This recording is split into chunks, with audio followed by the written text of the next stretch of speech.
Welcome to another edition of the BrownZone.com Zone Coverage Podcast. Andy Barch with AM 930 WEOL and 100.3 FM. And joined as always by Scott Petrak, Browns beat reporter with the Chronicle, Telegram, the Medina Gazette, and of course at BrownZone.com.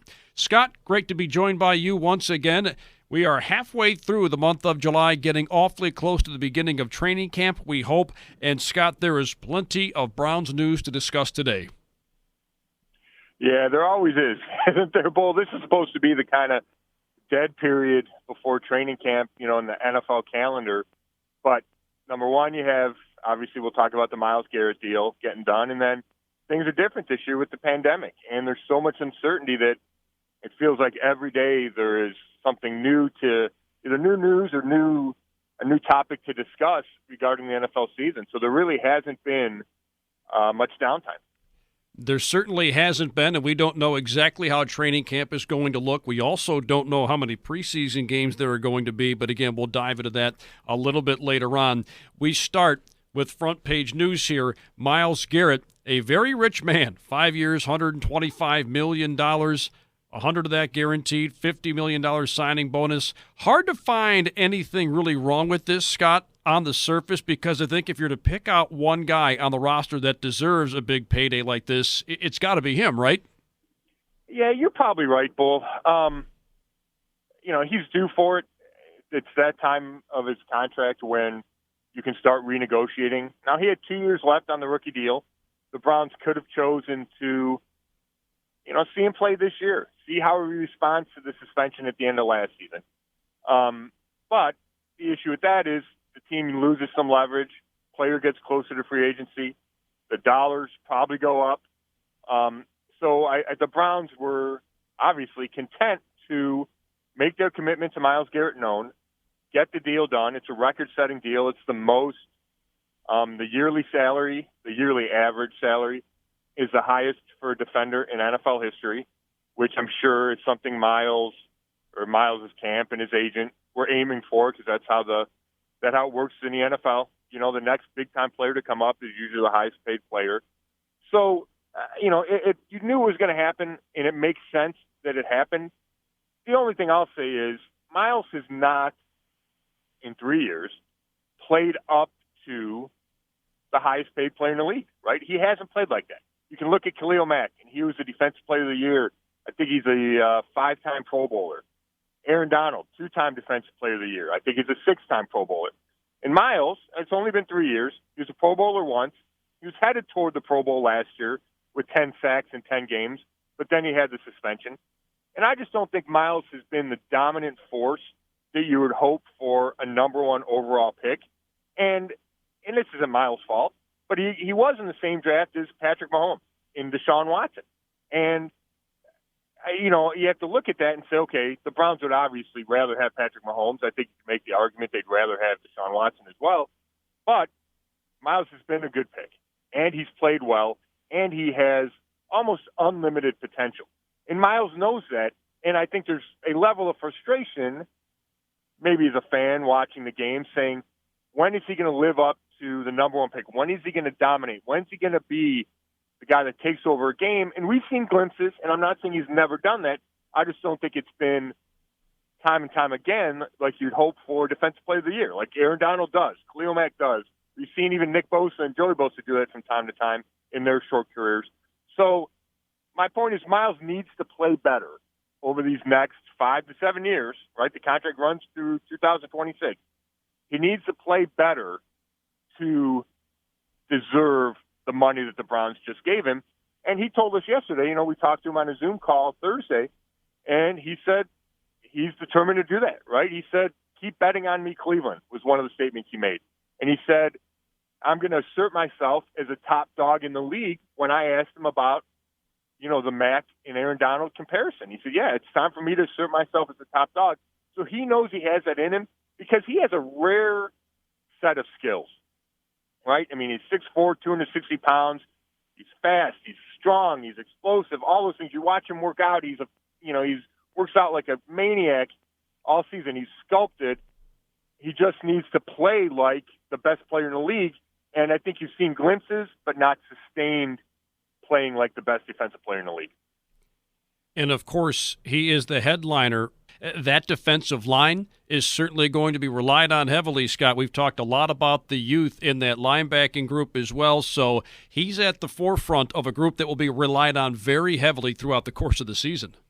Well, that's a great point, Bull. And we talked about it last year heading into the season. I mean, I think Freddie Kitchens called the D-line the strength of the team, and it never really manifested itself like that. You'd see glimpses. Myles and Olivier Vernon got off to a slow start, and then Vernon had a stretch where I thought he played well for, 4 or 5 games, and then he got hurt. And then Myles got suspended. And, I thought Sheldon Richardson was good all year. I thought Larry Ogunjobi might have been a little disappointing, although he's solid. But all those guys are back. And then you add Andrew Billings in free agency and Jordan Elliott in the 3rd round of the draft. And you say, hey, this defensive line really needs to dominate. And I keep saying that word, but really needs to be the strength of the team, especially on a defense, like you mentioned, with question marks at linebacker and question marks maybe at safety. You got a rookie in Grant Delpit, Carl Joseph, a free agent. The D-line needs to lead the way on defense, and that starts with Myles, and I think he's more than willing to take on those expectations and that pressure. Well, of course, the expectations will be a little bit higher this year, and we certainly hope that there will be a lot of football to talk about this year, but there are some growing concerns with the ongoing battle between the Players Association and, of course, the owners as well. Add Odell Beckham Jr. to the list of guys who's still not totally sold on what the NFL is selling to its players on these coronavirus concerns. Scott, what are some of his major qualms about this, and are they substantiated? Well, yeah, and it's not just Odell.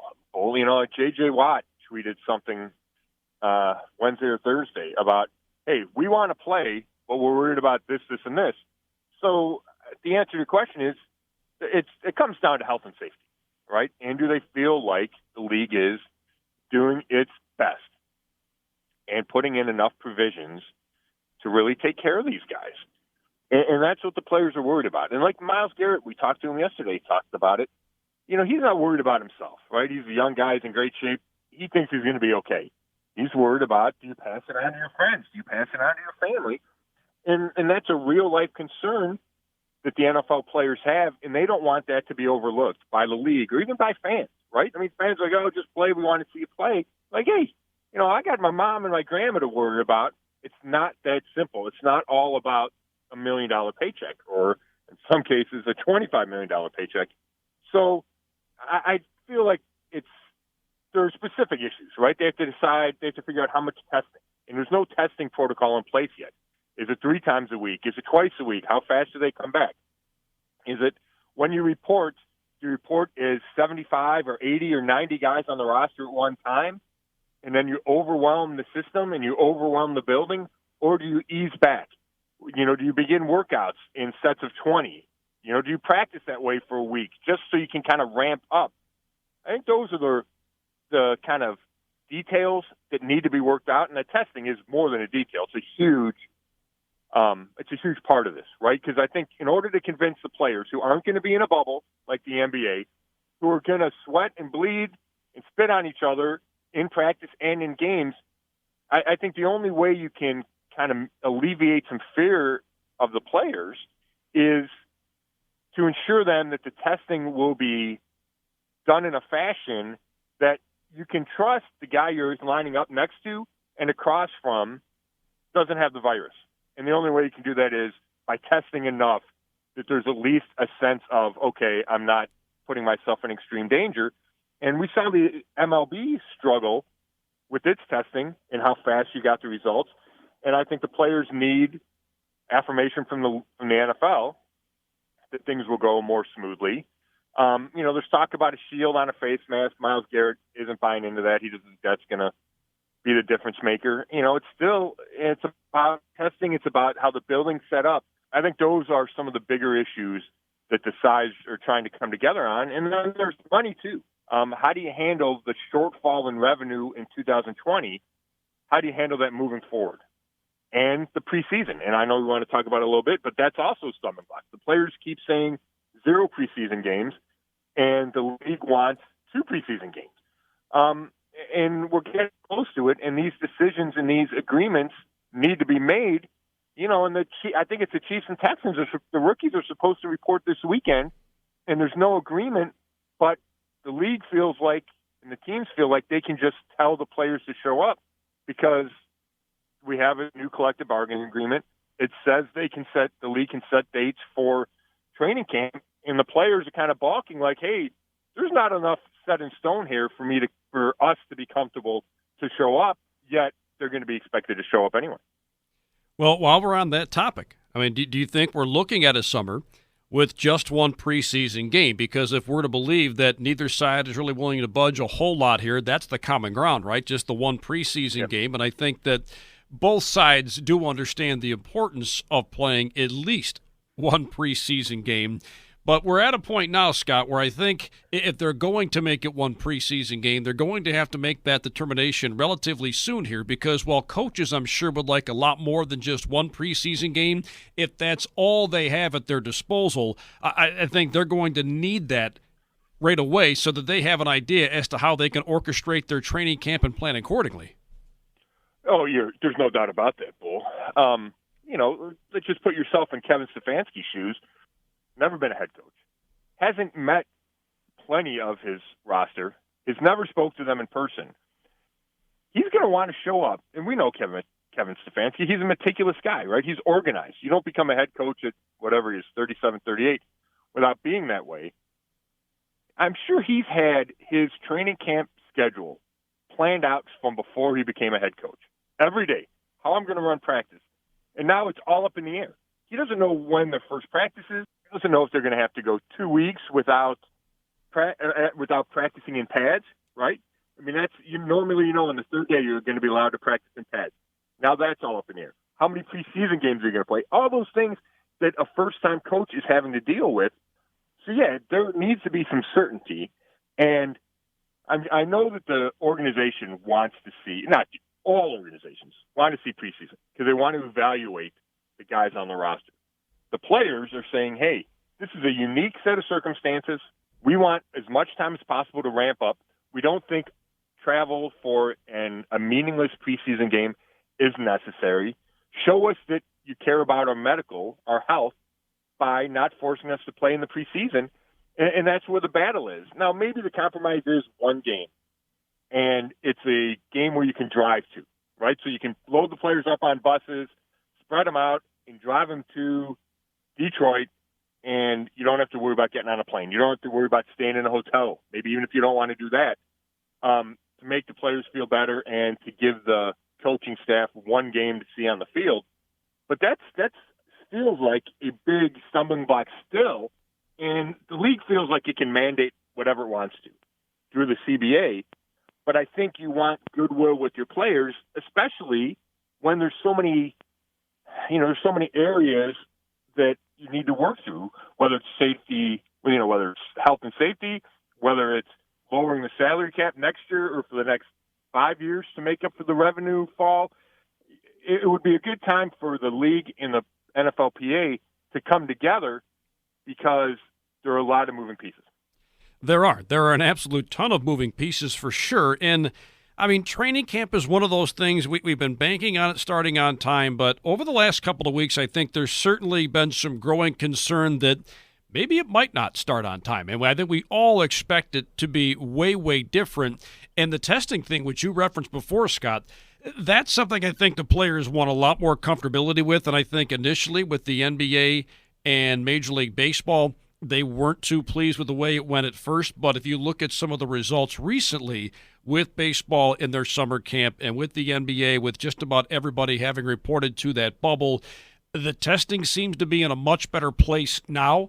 But I think with these NFL players, they realize that they're in an advantageous position because two other major sporting leagues have already gone through this. And I think what the players are barking at here is like, hey, look, you guys have other examples you can look at. We shouldn't be behind the eight ball here. We've had the luxury of being able to sit back and watch other entities go ahead and do this. The PGA Tour can be coupled in there as well. And their numbers are actually pretty darn good. I mean, to that same tune, the NBA numbers since the guys reported into that bubble have been terrific. So there is a challenge for the NFL because they do have more players on each roster. But do you think, given all of that, with the players' concerns on testing amongst many other things, that training camp will still start on time? I'm not convinced of that, Bull. I think we might see a delay. And I don't know if it'll be a week delay. The Browns veterans are supposed to report July 28th. It just feels like there's so much up in the air right now. Now, I know that's 11 days from now.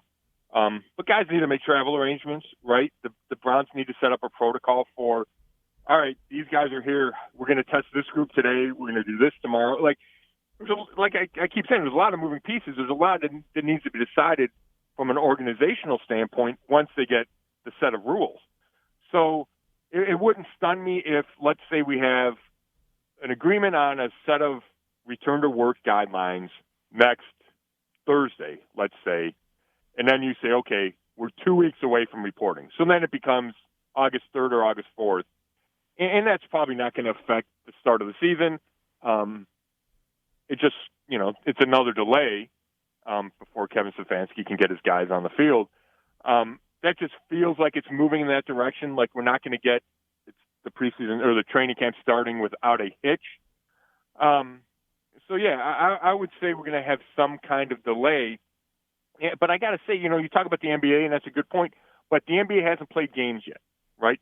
We talk about the PGA Tour, and it's a different animal than the NFL, than an NFL game, right? These guys are on top of each other, and I think the players know what kind of risk they're taking on.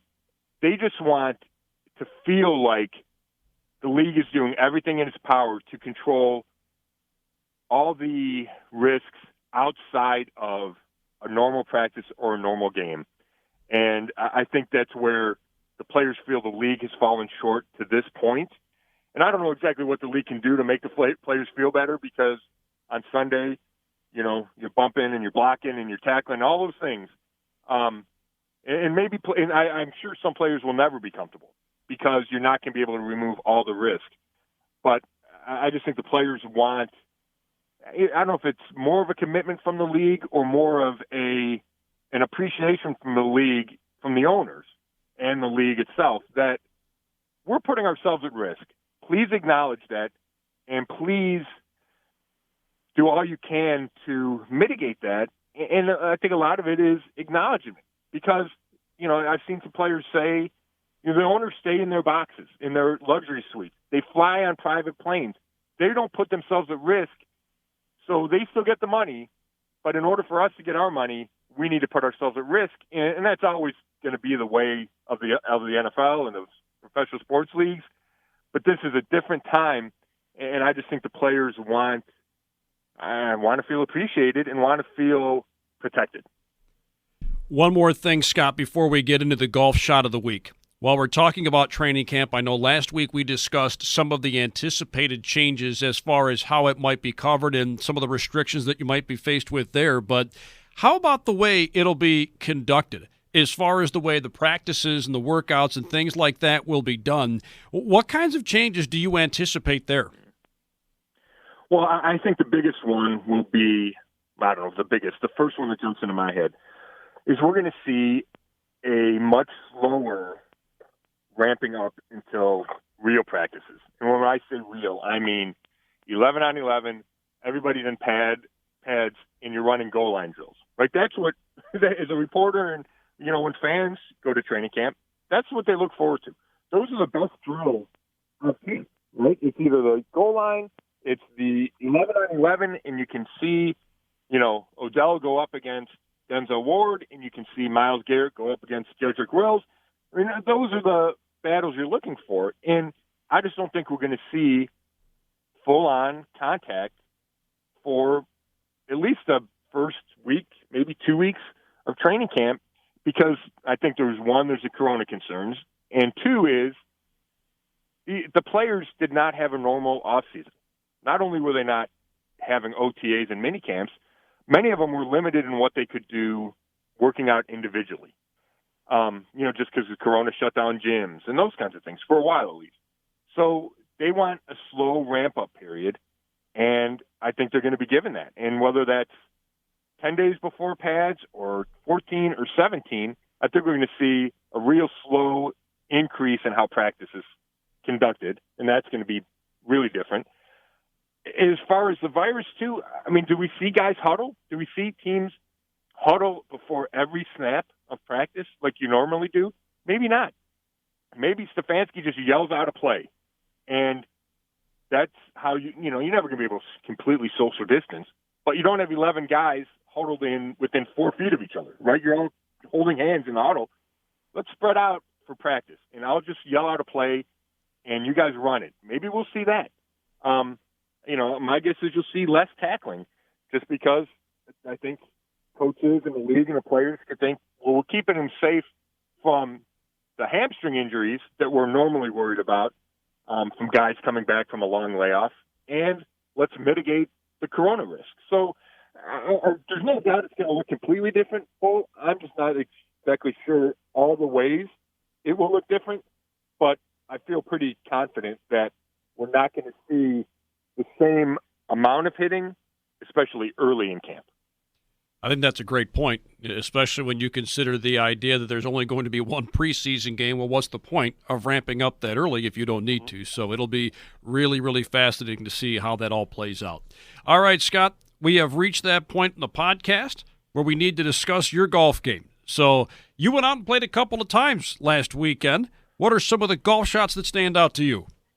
Yeah, we could go on all day, because I did play, and I had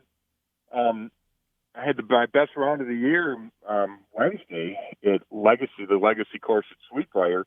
So I'll try to keep it short and just give you a few things that pop into my mind. But at number 5 at Legacy, the par 5, I thought I hit a great 8-iron approach. It was all over the flag and wound up being too far, maybe called a little flyer out of the rough. But then I chipped in. So I chip in for birdie. I don't think I've had a chip in this season that I can remember. So that was great. Made a birdie. And then there's just kind of a couple of fluky shots that, it seems to me golfers tend to remember all the bad bounces, right? Oh my gosh, it kicked off and into the trees or into the water, or man, if it only taken one more hop, I'm next to the flag, whatever. Well, I got a couple of good breaks that helped me shoot that, for me, a low score at number 6, right? So I made a birdie. Number 6 is a short par 4 at the Legacy. There's a creek that runs in front of the green. So you lay up with an iron. I'm in a good spot. I'm just sitting a little pitching wedge. And I catch it a little thin. So it's probably going to fly over the green, at least to the back of the green, probably over the green. It hits the flag, wraps up in the flag, and shoots to about 15 feet. So I have an easy 2-putt par, and who knows, right? I'm looking at bogey maybe if it goes over the back of the green. So that was a break. Now, it wasn't the worst shot I've ever hit, but it certainly didn't deserve to be to 15 feet, and I got a break there. And then at number 9, which is a tough hole, I think it's a tough hole at Legacy. There's water all the way down the left. There's trees on the right that block the green. You kind of have hit a perfect layup to the left on this par 4, and I block a 4 into the right. So I'm behind trees, but I think I could go up and over the trees with a wedge, and I just laid this wedge. And there's probably 15 trees between me and the green, and it goes through all of them. I mean, I think it's going to throw one of them right in the middle. Goes through all of them, lines up about 25 feet, and I 2-putt that for par and have my best 9 holes in at least a year, maybe longer than that. So the chip-in was legit. Like, I hit it like I wanted to, and it was a legit birdie. Then you get a couple of breaks, and I think you probably need those breaks to have what for me was a big-time round. Very nice. That is a big-time round. That's a heck of a chip, too. I like that. Very nice. So this has evolved into the golf shot of the week to golf shots of the week. That says a lot about your game and how it's growing, Scott. Yeah, I felt in the mood to brag, and I just felt like those, I don't know if I deserve to shoot the score I shot, given those couple of things I just mentioned, but I did hit it good most of the day. But it just shows you, when I think about that round, yeah, the chip-in pops into my head, but then so does, it's not like you hit a ball that wraps up in the flag and the stick very often. And then the one at 9 was, it was just complete luck. I mean, I hit it and I was like, oh my gosh. And then you get up there and you're like, hey, it's just one of those breaks. So I guess when you play 2-3 times a week, you have more than one shot that you remember. Great stuff. Well, Scott, always a pleasure to sit down and do these with you. There's obviously a ton to talk about as we inch closer and closer to the start of training camp, whenever that might get going this year, and then, of course, determining how many exhibition games we might have at some point as well. So, Scott, always a pleasure. We'll sit down and do this again next week. I appreciate it, Bull. Thanks, pal. Thank you, Scott. Again, that's Scott Petrak, Browns beat reporter with the Chronicle, Telegram, the Medina Gazette, and, of course, BrownZone.com. That'll wrap things up on this week's edition of the BrownZone.com Zone Coverage Podcast. For Scott Petrak, this is Andy Barch saying thanks again for tuning in, and we'll catch all of you again next week.